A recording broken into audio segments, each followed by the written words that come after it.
Christopher നോളന്റെ Odissi എന്ന cinema ഈ ജൂലൈയിൽ റിലീസ് ആവുകയാണ്. ഇതിനെ സംബന്ധിച്ച് ഒരുപാട് ഡിസ്കഷൻസ് ഓൺലൈനിൽ നന്നായിട്ട് നടക്കുന്നുണ്ട്. അതിന്റെ കാസ്റ്റിങ്ങിനെ കുറിച്ചും അതിൽ യൂസ് ചെയ്തിരിക്കുന്ന ലാംഗ്വേജിനെ കുറിച്ചും ഒക്കെ. അപ്പൊ ഞാൻ ഈ ഇടയ്ക്ക് ട്രോയ് എന്ന സിനിമ കണ്ടു. ഈ ട്രോയ് എന്ന സിനിമയിലും ഈ ട്രോജൻ വാറിനെ തന്നെയാണ് പ്രസന്റ് ചെയ്തിരിക്കുന്നത്. ആ സിനിമ കണ്ടപ്പോൾ ഇതൊരു ഹിസ്റ്റോറിക്കൽ വാർ ഫിലിം ആണെങ്കിൽ കൂടി ഭയങ്കര എൻഗേജിങ് ആണ്. കാരണം ഇമോഷണലി അതിലെ ഓരോ ക്യാരക്ടേഴ്സുമായിട്ട് കണക്ട് ചെയ്യാൻ എനിക്ക് പറ്റി. അക്കിലിസ് ആയിക്കോട്ടെ, ഒഡീസിയസ് ആയിക്കോട്ടെ, നമ്മുടെ ട്രോജൻ പ്രിൻസ് ആയിക്കോട്ടെ, ഇതിനകത്ത് വരുന്ന ഓരോ ക്യാരക്ടേഴ്സിനും വളരെ ഡെപ്ത്ഫുൾ ആയിട്ട് പക്ഷെ ബോർ അടിക്കാത്ത രീതിയിൽ ഭയങ്കര പ്ലെയിൻ ആയിട്ടുള്ളൊരു ഹിസ്റ്റോറിക്കൽ മൂവിയേ അല്ല ട്രോയ്. സോ ഇതിലെ ക്യാരക്ടേഴ്സിനെ അവർ പ്രസന്റ് ചെയ്തിരിക്കുന്നത് എത്രമാത്രം അടിപൊളിയാണോ ആ എക്സ്പെക്ടേഷൻ തന്നെയാണ് എനിക്ക് അതിനും മേളിലാണ് ആക്ച്വലി എനിക്ക് നോളന്റെ ഒഡീസിയിലുള്ളത്.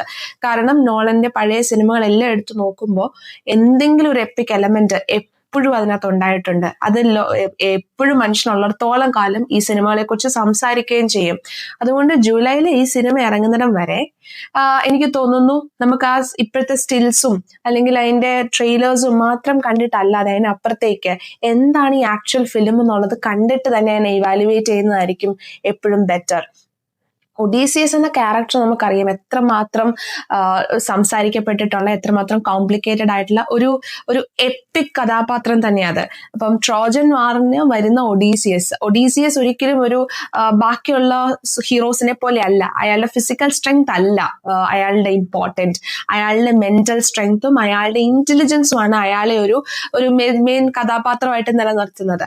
അപ്പോൾ ഒഡീസിയസ് ഈ ട്രോജൻ വാർ കഴിഞ്ഞിട്ട് തിരിച്ചു പോകുമ്പോൾ അയാളുടെ രാജ്യമായ ഇത്താക്കയിലേക്ക് പോകുമ്പോൾ ഉണ്ടാവുന്ന കുറെ ഇൻസിഡൻസ് ആണ് ഡെഫിനറ്റ്ലി എനിക്ക് ഈ ട്രെയിലർ ഒഡീസിയസിന്റെ ട്രെയിലർ കണ്ടപ്പോൾ എനിക്ക് മനസ്സിലായത്.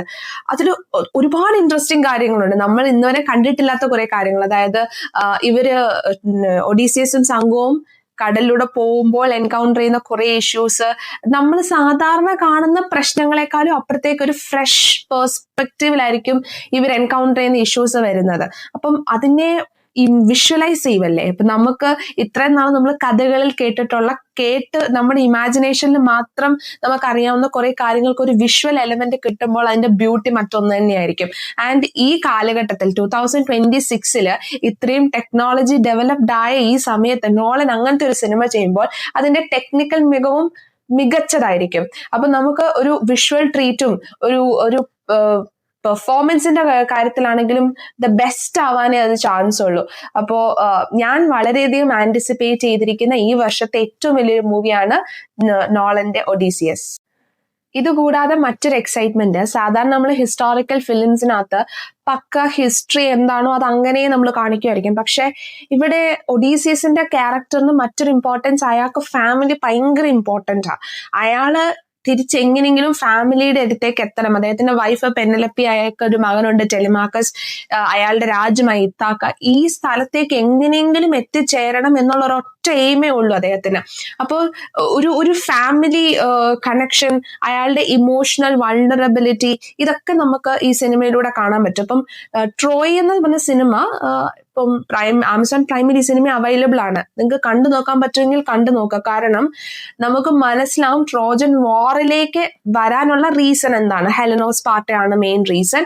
സോ ആ ഒരു ഹിസ്റ്ററിയുടെ കണക്ഷൻ കിട്ടണമെങ്കിൽ ട്രോയ് എന്ന് പറയുന്ന സിനിമ നമുക്ക് അതിനൊരു ബിഗിനിങ് തൊട്ട് ട്രോജൻ വാർ വരെ നമുക്ക് കാണിച്ചു തരും. പിന്നീട് ഇതിന്റെ കണ്ടിന്യൂവേഷൻ ഒഡീസിയസിന്റെ കഥ എന്ന് പറയുന്നത്. കാരണം തിരിച്ചുപോക്ക്, ട്രോജൻ വാർ കഴിഞ്ഞിട്ടുള്ള തിരിച്ചുപോക്കാണല്ലോ. ആ തിരിച്ചുപോക്കിൽ കുറെ പ്രശ്നങ്ങൾ നേരിടുന്നതാണ് നമുക്ക് കാണാൻ പറ്റുന്നത്. അപ്പോൾ ഒരു കണ്ടിന്യൂവേഷൻ ഓഫ് ഹിസ്റ്ററി കിട്ടണമെങ്കിൽ ഒഡീസിയസ് കാണുന്നതിന് മുന്നേ ട്രോയ് കാണുന്നത് കുറച്ചുകൂടെ ബെറ്റർ ആയിരിക്കും.